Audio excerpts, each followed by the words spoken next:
All right, where do the Georgia Bulldogs sit with some of their top flip targets in the 2025 class? And are they close to flipping an in-state defender from an SEC rival? That's what we're going to talk about in today's video. The Georgia Bulldogs have like 24, I think. Maybe it's 25. It depends on two players currently committed to Georgia if you want to put them on the commit list. But they're in their mid-20s right now, and there's still a handful of targets left on the board. Most of them are on defense, and that's where I want to start this video, because there's one guy who might be close to flipping to Georgia, and it's Jeremiah McLeod, 6'3", 280-pound interior defensive lineman from Lee County High School in South Georgia, or Middle Georgia. Is it South Georgia? Is that Middle Georgia? I think that's right on the South Georgia, Middle Georgia line there. But he's from Florida, has been committed to Florida, the Gators, since May 2nd. Georgia offered in March, but he quickly rose on their defensive line board because I still think they want to take at least one, Justice Terry, the 5-star, I'm going to talk about in a second, but probably two, and that's where Jeremiah McLeod comes in. I think if he gets the green light to jump on board, which right now I think he has it, I think he will end up in Georgia's class. But Justice Terry is the big target. Hard to call him a flip. Jeremiah McLeod, I believe, is still firmly committed to Georgia, at least publicly. So that would be a real flip. Justice Terry was committed to Georgia, then committed to Southern Cal. Now he's open. But he is legit. He's a top 10 prospect in the country. If you don't know who that is, if you don't follow recruiting, he is a big deal. He is a game-changing monster of an inside defensive line prospect from the state of Georgia, top 10 player in the country. I think Georgia's leading for him. But they want to add big-time guys on the defensive line, and Jeremiah McLeod is one. Again, he's not the biggest or heaviest guy, just 6'3", 280, but he plays with good leverage. He's quick. He runs really well for his size, can leap up in the air, shows good athleticism. There's a play that he made earlier this year where he tipped the ball in the air, found it, caught it, ran for almost a score. I mean, this guy really stands out on tape. So definitely an in-state defender to keep an eye on. Jeremiah McLeod, currently committed to Florida from Lee County High School, one of the best programs in the state. I think it could be pretty soon where he flips his commitment to Georgia. And then, of course, Justice Terry, another elite defensive lineman that you need to keep a close eye on. He might not commit until closer to signing day, though. This is a Middle Georgia kid. Rashawn Dinkins is a guy in the secondary that Georgia's got a close eye on. Shamari Earls is an elite cornerback they've got on the commit list. I think he is looking around. Georgia's got to be doing their best to keep him on board, but they're looking for another safety, and Rashawn Dinkins is a versatile defensive back, can play safety, can play cornerback out of Warner Robins. He's currently committed to Georgia Tech, but Georgia likes him. He's 5'11", 185. He's the number 33 safety in the country, number 346 overall. So that ranking, it's not going to excite a lot of Georgia fans, right? And I get it. But I do want to say this before I talk about multiple other guys. There's only so many NIL funds, right? There's so much money you can save for NIL for these players. You got to save NIL funds for kids out of the transfer portal. You've got to save NIL funds for the big 5-stars. You got to pay those guys. But in this college football world of NIL, when everyone wants to get paid, you got to pay some guys more than others. So you can't fully, for as many 5-stars as Georgia's going to sign, and it's a lot, right? 5-star Zayden Walker, number 1 linebacker. 5-star Isaiah Gibson, number 1 edge. 5-star defensive lineman Elijah Griffin. 5-star Justice Terry. It's going to cost you some NIL dollars to pay for those guys, which means you're going to have to find some cheap guys who are 3-stars, who aren't, expecting or asking for a ton of money, that you can afford, that you also like.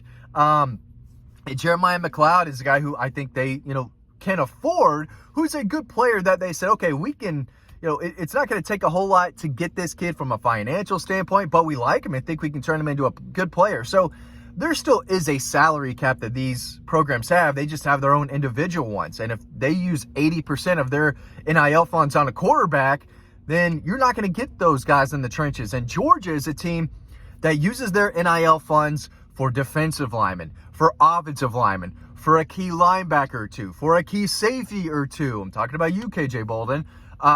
They're not going to spend their NIL money on wide receivers. Sometimes they'll use on a tight end, but they're not going to spend it on running backs or wide receivers. But they will use it on the trenches and some defensive playmakers. And, of course, you have to pay the quarterback. But if you're a quarterback, you could probably make more NIL money elsewhere, at least, your first step on campus. But you can earn NIL money once you make plays at Georgia. But again, I think a lot of Georgia fans are going to look at this class, which could be the best in the country, and say, hey, why are there so many 3-stars? Well, you can't afford 25 stars. You can't do it. You got to pay the 5-star kids that you want badly at the top of your board, and then find other guys that you don't have to pay the big money to, that you say, okay, this kid's a good player. He's not asking for a ton of NIL money. He wants to come and be developed, and, whatever it is, let's take him because we can afford it and we think he's a good player. And Rashawn Jenkins might be one of those guys too. So again, Jeremiah McLeod, he's ranked as the number 46 defensive lineman in the country, number 485 overall. Rashawn Jenkins, 33 safety, 346 overall. Like, those aren't highly regarded players, but they're good players, and they're good enough that Georgia thinks, hey, we can go get this kid. Now, if Shamari Earls, the high 4, low 5-star cornerback they've got committed, looks elsewhere, Georgia needs to go out and get another cornerback. Is it Andrew Purcell, a kid from Mobile, Alabama, currently committed to Kentucky, who's been on campus several times? Is it another recently offered kid? As I make sure that my lights are off in my car, that'd be a bad deal there. I think we're okay. Kevin Wynn is another defensive lineman. He's currently committed to Florida State. He's 6'2", 235, number 11 defensive lineman, number 123 overall. That's a guy that Georgia fans are going to look in the rankings and say, okay, that guy's pretty good. I like where Georgia sits with him. Again, he committed to Florida State over Georgia this summer, but he's a really good player, really productive, lives in the backfield. So he's a guy to keep an eye on. I think Kirby Smart went to go watch him play one of these Friday nights recently. Tavian Wallace out of Wayne County is a really highly regarded 4-star linebacker committed to Arkansas. But last week, Anthony Crua, 3-star linebacker, committed to Georgia, so I'm not sure. I think they might be done at linebacker. Christian Gass is a kid at Eastside in Covington that Georgia really likes. I think he's going to stay committed to Tennessee. Tavian Wallace, I think right now, is going to stay committed to Arkansas.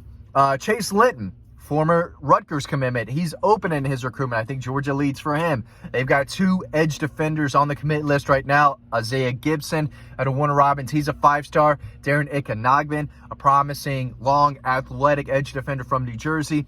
And I think they're going to take one more. Chase Linton is a kid out of North Atlanta. I saw him play against North Forsyth last month.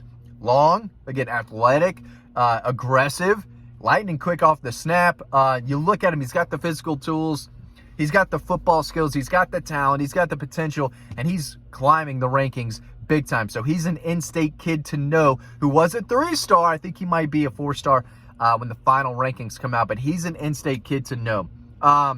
Then let's talk about quarterback for a second. A lot of these guys are on defense because I think Georgia's class is pretty much filled out offensively. But Jaron Kiwa Sagapatolte, I accidentally butchered that. I didn't butcher it on purpose, but he's a 4-star quarterback from Hawaii, currently committed to Cal, who's going to be on campus for a big official visit later this month. I believe it's when Tennessee comes to town. So they do have one quarterback on board, 4-star Ryan Montgomery, but he's dealing with an injury. Not sure when he'll be 100%. So I think if you're Georgia, you're looking and say, hey, we probably need a backup plan. We probably need a second quarterback in this class. And they offered this young man a couple of weeks ago. So he's definitely a guy to keep an eye on as well. And then there's another cornerback who I believe was recently offered. I don't know if I said this a minute or two, but for his name, I want y'all to head over on Dawg Post. So there's several flip guys out there for the taking.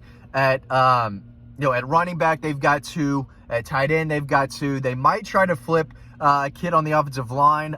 They've only got 4, and they'll be okay with 4. Ideally, they want to take 5 offensive linemen in every single cycle. I get it. That's smart, but it's not the end of the world if they don't add another one. They've got 4 receivers. Thomas Blackshear is a guy to keep an eye on. He's one of those. I'm committed to Georgia, but I'm looking everywhere else. Who wants me still? So we'll see there. But Landon Roldan, Talon Taylor, Tyler Williams, those are good. Those are good players, with Talon Taylor being an elite wide receiver.